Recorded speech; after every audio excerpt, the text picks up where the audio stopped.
បងដឹងថាអូនមិនដូចមុនពាក្យស្រឡាញ់ដែលធ្លាប់និយាយវាហាក់បីដូចជាអង្សអារម្មណ៍ភ្នែកអូនមើលបងគ្មានភាពកក់ក្ដៅបេះដូងបងចាប់ផ្ដើមសួរថាអូនកំពុងមានអ្នកថ្មីឬនៅបងព្យាយាមមិនគិតច្រើនតែការពិតវាឈឺលឹងគេ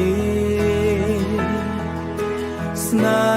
ហ៍មួយនេះបងថែទាំយូរហេតុអ្វីអូនងាយបងចាបើបងជាជំរឿនចុងក្រោយសូមអូនកុំជ្រើសបងអីបេះដូងបងមិនមែនកន្លែងឲ្យអូនមកស្នាំងពេលគេបោះបង់ទេបងស្រឡាញ់អូនដោយចិត្តពិតមិនមែនសម្រាប់ជំនួសសន្នាម្នាក់បើអូនមិនជ្រើសបងពីដំបូងសូមចាក់ចេញកុំទុកបងឲ្យឈឺចាប់ពេលដែលគេមិនស្រឡាញ់អូនត្រឡប់មករកបងវិញបងគ្រាន់តែជាមនុស្សម្នាក់ដែលអូនចាំបានពេលឈឺចាប់ប៉ុណ្ណោះ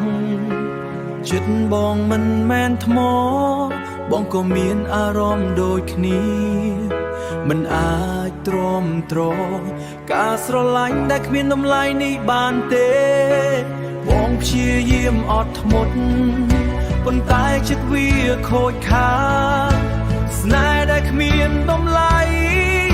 សូមឲ្យវាចប់ត្រឹមនេះប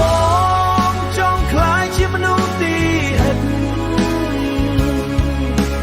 មិនមែនជាមនុស្សចុងក្រោ